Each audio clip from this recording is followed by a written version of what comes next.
நம்முடைய முதலமைச்சருடைய பிறந்த நாளை தமிழ்நாடு மட்டுமல்ல, தமிழ்நாட்டில் இருக்கக்கூடிய மாநகரங்கள் மட்டுமல்ல, அனைத்து கிராமங்கள்லையும், இன்னும் சொல்லப்போனால் இந்திய ஒன்றிய இந்தியாவில் இருக்கக்கூடிய அனைத்து தலைவர்களும் வாழ்த்து தெரிவிச்சிருக்கிறாங்க. தலைவர்கள் மட்டுமல்ல, பொதுமக்களும் வாழ்த்து தெரிவிச்சிருக்கிறாங்க.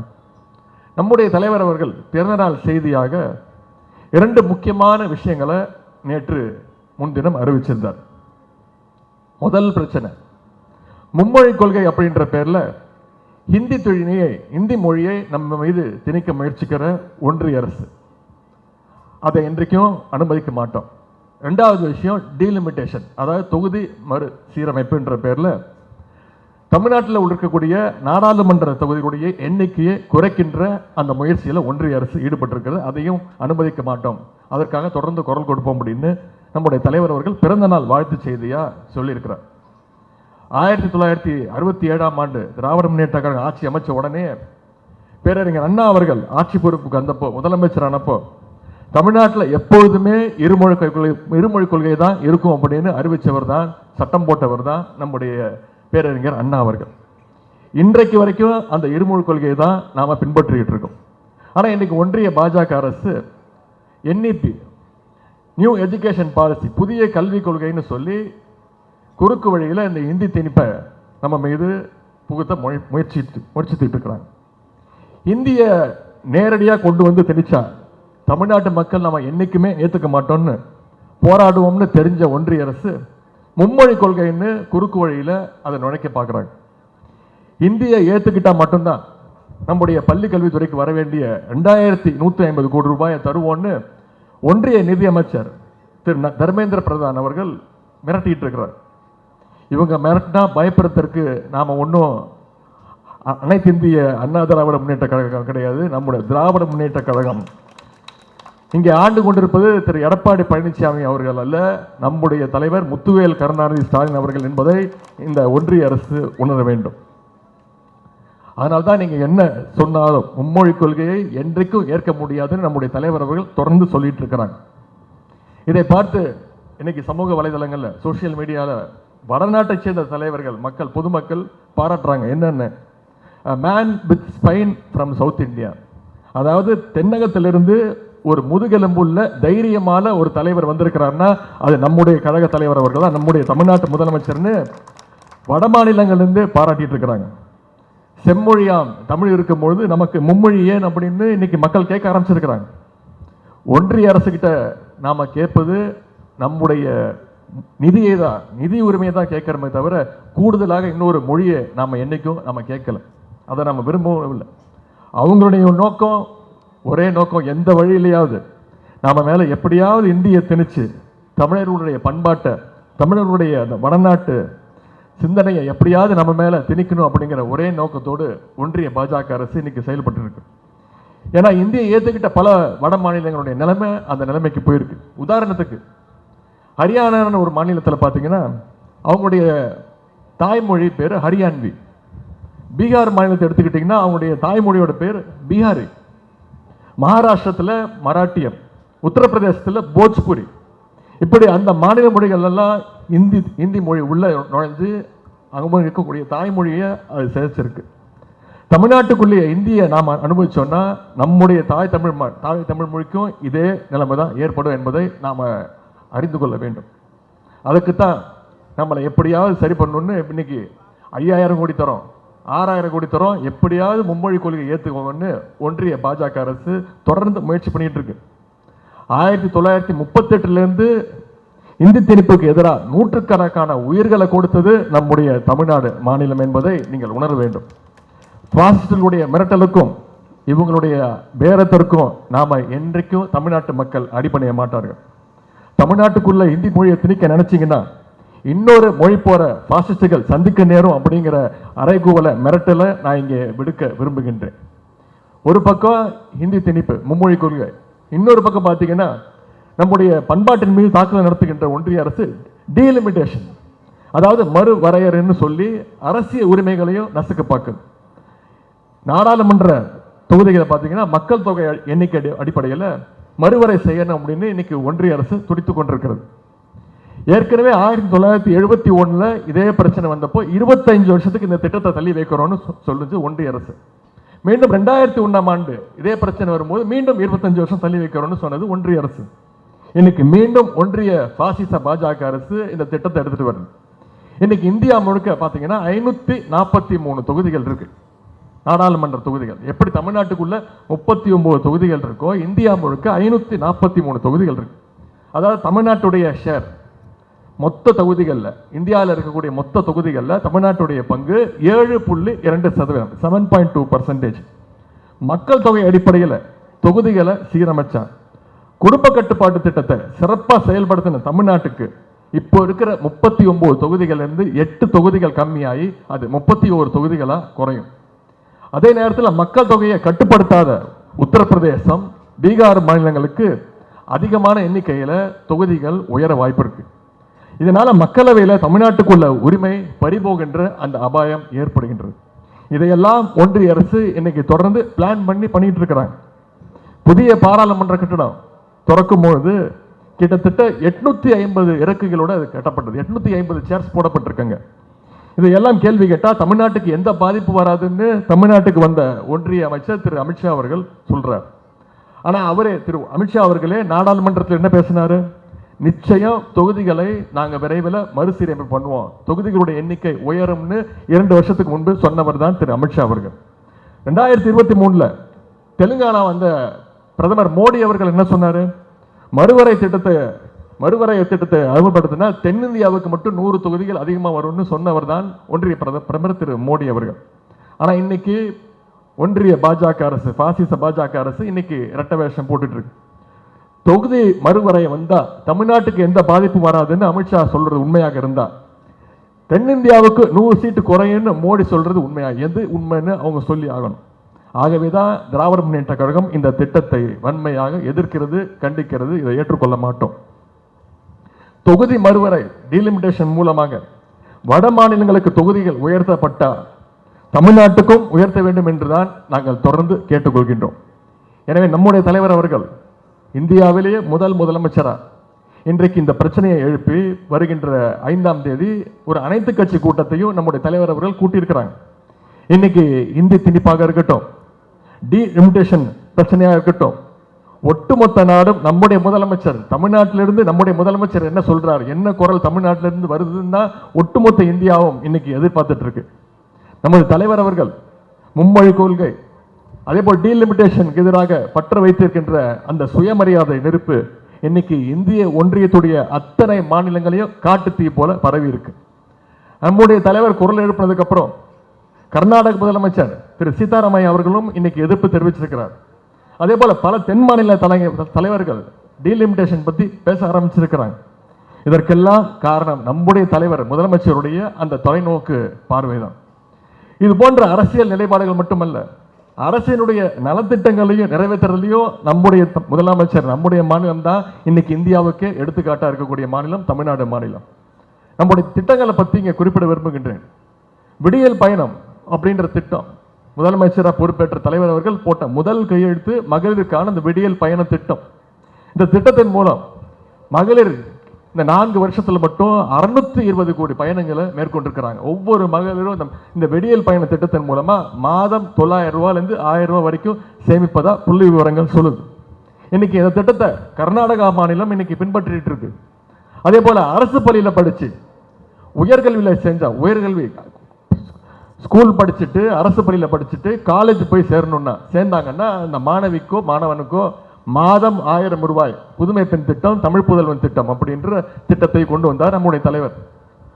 வருஷம் கிட்டத்தட்ட 4 லட்சம் மாணவ மாணவிகள் இதில் பயன்பெற்றுட்டு வராங்க. அதே போல காலையில் எழுந்திரிச்சு மகளிர் சீக்கிரம் வேலைக்கு போறாங்க. அப்பாவும் அம்மாவும் வேலைக்கு போற பெற்றோர்கள் இருந்தாங்கன்னா தன்னுடைய குழந்தைக்கு சமைக்கிறதுக்கு நேரம் இருக்காது, வெறும் வயிற்றோடு அமுச்சு வச்சிருவாங்க.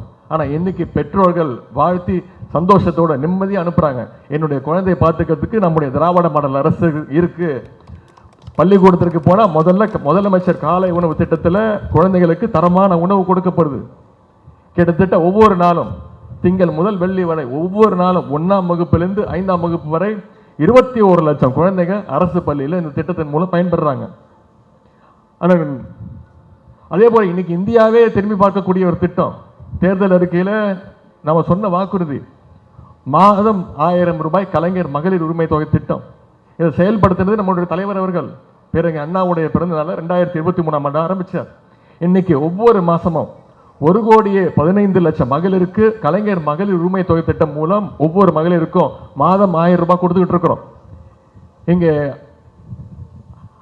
சட்டமன்ற உறுப்பினர்கள் பேசும்போது ஒரு கோரிக்கை வச்சார். 2 பேருமே சொன்னாங்க, எங்களுடைய தொகுதியில் சில பெண்களுக்கு விடுபட்டு போயிருக்குன்னு. நிச்சயமான சட்டமன்றத்திலையும் நான் பேசியிருக்கிறேன். நிச்சயம் இன்னொரு 2-3 மாதங்கள்ல அதெல்லாம் சரி செய்யப்பட்டு தகுதியுள்ள அனைத்து மகளிருக்கும் மாதம் 1000 ரூபாய் வழங்குகிற திட்டம் நிச்சயமாக செயல்படுத்தப்படும். இன்னைக்கு இந்த கலைஞர் மகளிர் உரிமை தொகை திட்டத்தை தமிழ்நாட்டை தொடர்ந்து இன்னைக்கு கர்நாடகம், ஜார்க்கண்ட், மகாராஷ்டிரம் போன்ற பிற மாநிலங்களில் இந்த திட்டத்தை செயல்படுத்தி இருக்கிறாங்க. நம்முடைய முதலமைச்சர் தலைமையில் இருக்கக்கூடிய நம்முடைய தமிழ்நாடு இன்னைக்கு கல்வி, மருத்துவம், சுகாதாரம், பெண்கள் முன்னேற்றம் இன்னும் கிட்டத்தட்ட 13 துறைகள்ல இந்தியாவிலே முதல் இடத்தில் இருக்கிறது நம்முடைய தமிழ்நாடு. இதை நாம இன்னைக்கு தமிழ்நாடு அரசு சொல்ல, ஒன்றிய அரசினுடைய நிதி ஆயோக் திட்டம் அமைப்பு அவங்க சொல்றாங்க. இப்படி சாதனை மேல் சாதனை செய்கின்ற தமிழ்நாட்டுக்கு ஒன்றிய அரசு உதவி செய்யலாலும் பரவாயில்ல, ஆனா தொந்தரவு கொடுக்காம இருக்க வேண்டும் என்றுதான் நாம் கேட்டுக்கொள்கின்றோம். நிதி ஒதுக்கீட்டிலிருந்து ஒவ்வொரு விஷயத்தையும் ஒன்றிய பாஜக அரசு தமிழ்நாட்டை ஏதோ ஒரு விதத்தில் பழிவாங்கி கொண்டிருக்கிறது. இன்னைக்கு இந்தியாவிலே பார்த்தீங்கன்னா எந்த மாநிலம் அதிகமான வரியை ஒன்றிய அரசுக்கு செலுத்துதுன்னா நம்முடைய தமிழ்நாடு 2வது இடத்துல இருக்கு. இந்தியாவிலே 2வது மாநிலம் அதிகமான வரி செலுத்துவதில்லை. ஆனால் நம்ம நிதி கேட்டோம்னா ஒன்றிய அரசு கொடுக்குன்னு பார்த்தீங்கன்னா கொடுக்கறது இல்லை. சமீபத்தில் ஒன்றிய அரசுடைய பட்ஜெட்ல பார்த்தீங்கன்னா தமிழ்நாட்டுக்குன்னு ஒரு திட்டத்தை கூட அறிவிக்கல. தமிழ்நாட்டுக்கு திட்டத்தை தான் அறிவிக்கலன்னு பார்த்தா தமிழ்நாடுங்கிற நம்முடைய மாநிலத்தோட பெயரை கூட ஒரு முறை கூட அவங்க உச்சரிக்கல, பட்ஜெட்ல இடம்பெறல. 2023 ஆண்டு உங்களுக்கு தெரியும், சென்னை அதில் பாதிக்கப்பட்டுச்சு. மிக்ஜாம் புயல், எவ்வளோ பெரிய மழை வந்தது, எவ்வளோ பெரிய புயல் வந்ததுன்னு உங்களுக்கு தெரியும். தமிழ்நாடு மிகப்பெரிய அளவில் பாதிப்புக்கு உண்டாச்சு. அப்போ நாம நிவாரண உதவி கேட்டோம். ஒன்றிய அமைச்சர்கள்லாம் வந்து பார்த்தாங்க. வந்து பார்த்துட்டு போனதோட சரி, ஏதாவது நிதி கொடுத்தாங்கன்னா நிதி கொடுக்கவே இல்லை. அதே போல சென்ற ஆண்டு டிசம்பர் மாதம் அந்த பெங்கல் புயல் வந்தது. நாம நிவாரண நிதி கேட்டோம். நம்முடைய முதலமைச்சர் அவர்கள் வேண்டுகோள் வச்சார், 6650 ரூபாய்க்கு இழப்பு ஏற்பட்டிருக்கு, நிதி கொடுங்கன்னு. ஒன்றிய அரசு எவ்வளவு தெரியுமா கொடுத்தாங்க? வெறும் 950 கோடி மட்டும் தான் கொடுத்தாங்க. அதுவும் பார்த்தீங்கன்னா நாம கேட்ட நிதியை கொடுக்கவும் இல்லை, ஒன்றிய அரசு கொடுக்க வேண்டிய பாதிப்புக்கான நிதியை கொடுக்கல. ஒவ்வொரு வருஷமும் கொடுக்க வேண்டிய SDRF ஃபண்டுன்னு சொல்லுவாங்க, ஸ்டேட் டிசாஸ்டர் ரிலீஃப் ஃபண்ட் அப்படின்வாங்க, அதை கொடுக்க வேண்டியதை கொடுத்தாங்க. சென்ற மிக்ஜாம் புயல் போது பார்த்தீங்கன்னா அங்கிருந்து ஒன்றிய அமைச்சர்கள் சுத்தி பார்க்கவாது வந்தாங்க, எவ்வளவு புயல் பாதிப்புன்னு.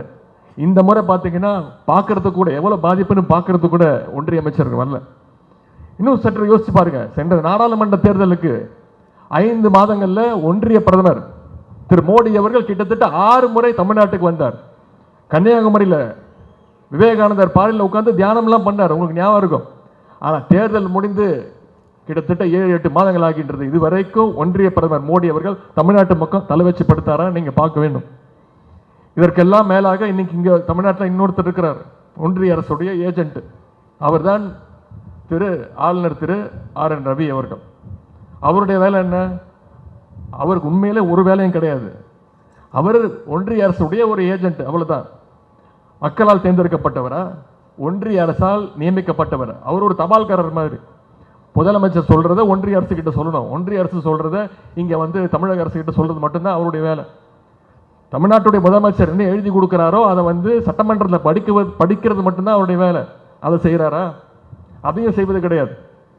தமிழ்நாடுங்கிற வார்த்தை அவருக்கு பிடிக்காது. ஒரு வருஷத்துக்கு முன்னாடி தமிழ்நாடுங்கிற வார்த்தையை மாற்றணும்னாரு, தமிழ்நாடுங்கிற பெயர் எனக்கு பிடிக்கல அப்படின்னு. ஒட்டுமொத்த தமிழ்நாட்டு மக்களும் எதிர்ப்பு தெரிவிச்சோன்னே உடனே மன்னிப்பு கேட்டார். இப்ப என்ன சொல்றாரு? தமிழ்தாய் வாழ்த்து பாடக்கூடாதுன்றார். இன்றைக்கு இந்த நிகழ்ச்சி ஆரம்பிப்பதற்கு முன்பு நாம் எல்லாம் ஒற்றுமையோடு எந்திரிச்சு எழுச்சியோடு உணர்வோடு மொழி உணர்வோடு தமிழ்தாய் வாழ்த்தை பாடிட்டு இன்னைக்கு இந்த நிகழ்ச்சி ஆரம்பிச்சிருக்கோம். ஆனா இங்க இருக்கக்கூடிய ஆளுநர் என்ன சொல்றாரு? தமிழ்தாய் வாழ்த்து பாடக்கூடாது சட்டமன்றத்தில் அப்படின்னு சொல்லி வெளிநடப்பு பண்றார். நம்முடைய முதலமைச்சர் அவர்கள், தலைவர் அவர்கள் ஒன்றிய அரசுக்கு ஒரே ஒரு கோரிக்கை மட்டும் வச்சிருக்கிறார், தயவு செஞ்சு வருகின்ற சட்டமன்ற தேர்தல் வரைக்கும் இந்த 2 பேரை மட்டும் மாத்திராதீங்க. யாரு? ஆளுநர் RN ரவி அவர்களையும் அதே போல பாஜக தலைவர் அவரையும் தயவு செய்து மாத்திராதீங்க. அவங்க இருக்கிற வரைக்கும் எங்களுடைய பிரச்சார வேலையை அவங்க சிறப்பாக செய்கிறாங்க, தயவு செய்து மாத்திராதீங்க அப்படின்னு நம்முடைய தலைவர் அவர்கள் சொல்லியிருக்கிறார். நான் சட்டமன்ற உறுப்பினர், அண்ணன் கருணாநிதி அவர்கள் சட்டமன்ற உறுப்பினர், அண்ணன் வேலுண்ணன் அவர்கள் சட்டமன்ற உறுப்பினர். இது வரைக்கும் 4 வருஷங்கள் சட்டமன்றத்தில் ஆளுநர் உரை படிக்கப்பட்டிருக்கு. ஆனால் நாங்கள் 3 பேரும் இது வரைக்கும் ஒரு முறையாவது நாங்கள் ஆளுநரை பார்த்துருப்போமா? இது வரைக்கும் நாங்கள் பார்த்ததே கிடையாது. ஒரு படத்தில் வடிவேலு பார்த்தீங்கன்னா பொண்ணு பார்க்க போவார், பொண்ணு பார்க்க கூட்டு வாங்கன்னுவார், உட்கார்ந்துருப்பார், இப்படி சல்லுன்னு போயிடும், இப்படி சல்லுன்னு போயிடும், எங்கப்பா காணும், மின்னல் வேகத்தில் போயிடுதுன்னு. அப்படிதான் சட்டமன்ற உறுப்பினர்கள் தான் நாங்கள் ஆவலாக காத்துக்கிட்டு இருப்போம், ஆசையாக பார்த்துட்டு இருப்போம், ஆளுநர் வராராம் பார்ப்போம் அப்படின்னு. ஆனால் இது வரைக்கும் ஒரு முறை கூட நாங்கள் ஆளுநரை சரியாக பார்த்ததே கிடையாது. எவ்வளோ வேகத்தில் வராரோ அவ்வளோ வேகத்தில் அவர் சென்று விடுவார். அப்படிப்பட்ட ஒரு ஆளுநர். ஆனால் இதையெல்லாம் தட்டி கேட்க வேண்டிய, எதிர்த்து குரல் கொடுக்க வேண்டிய ஒரு எதிர்கட்சி இங்கே இருக்கான்னு பார்த்தீங்கன்னா அவங்களும் வாயை திறக்க மாட்டாங்க. ஏன்னா அவங்க வாயை திறந்தாங்கன்னா அடுத்த நாளே அவங்களுக்கு ரைடு வந்துடும். நீங்கள் கிட்டத்தட்ட யோசிச்சு பாருங்களேன், ஒரு 6 வருஷத்துக்கு பின்னாடி போய் பாருங்கள் தமிழ்நாடு எந்த நிலைமையில் இருந்துச்சு. இன்னைக்கு மட்டும் திமுக இல்லாமல் அதிமுக ஆட்சியில் அமைஞ்சிருந்ததுன்னா நாமெல்லாம் இன்னும் ஹிந்தியில் பேசிட்டு இருந்திருப்போம். அதிமுக அந்த வேலையை செஞ்சிருக்கோம். ஏன்னா தமிழ்நாட்டுடைய ஒவ்வொரு உரிமையையும் ஒன்றிய அரசு டெல்லியிலேருந்து என்ன அனுப்புகிறாங்களோ எல்லாத்துலேயும் கையெழுத்து போட்டு மாநில அரசுடைய அத்தனை உரிமைகளையும் விட்டு கொடுத்தது தான் அதிமுக என்பதை நீங்கள் உணர வேண்டும்.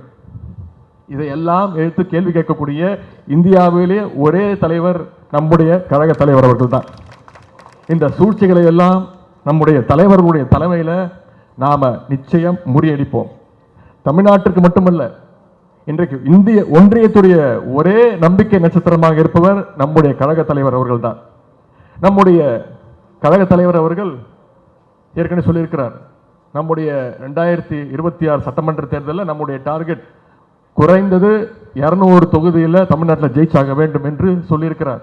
அதை செய்து காட்டணும்னா இந்த திட்டங்களை எல்லாம் ஒன்றிய பாஜக பாசிச அரசு நம்முடைய தமிழ்நாட்டுக்கு செய்கின்ற துரோகங்களையும் நீங்கள் மக்கள்கிட்ட எடுத்து கொண்டு போய் செல்ல வேண்டும். இன்னையிலிருந்து ஒவ்வொருத்தரும் ஒவ்வொரு நொடியும் உழைக்க வேண்டும் என்று நான் கேட்டுக்கொள்கின்றேன். கழக அணி 200 தொகுதிக்கு மேலே ஜெயிக்கணும்னா இங்கே இந்த தென்மேற்கு மாவட்டத்தில் மயிலை தொகுதி, அதே போல தியாகராய நகர் தொகுதி, இந்த 2 தொகுதியும் நிச்சயம் நம்முடைய திராவிட முன்னேற்ற கழகம் நிச்சயம் வென்றாக வேண்டும். அதை நீங்கள் செய்து காட்டுவீர்கள் என்ற அந்த நம்பிக்கை எனக்கு நிரம்ப இருக்கின்றது. 7வது முறையாக நம்முடைய கழகம் ஆட்சி அமைக்க வேண்டும்னா, அதே போல நம்முடைய தலைவர் அவர்கள் தொடர்ந்து 2வது முறையாக முதலமைச்சர் நாற்காலியில் உட்காரணும்னா இன்றையிலிருந்து நம்முடைய பிரச்சார பணிகளை, கழக பணிகளை நாம் மேற்கொள்ள வேண்டும். அதே போல் நலத்திட்டங்களை பெற்ற உங்கள் அத்தனை பேருக்கும் மீண்டும் என்னுடைய அன்பையும் வாழ்த்தையும் தெரிவித்துக் கொண்டு, தமிழ்நாடு போராடும், தமிழ்நாடு என்னென்றும் வெல்லும் என்று கூறி இந்த வாய்ப்புக்கு நன்றி கூறி விடைபெறுகின்றேன். நன்றி, வணக்கம்.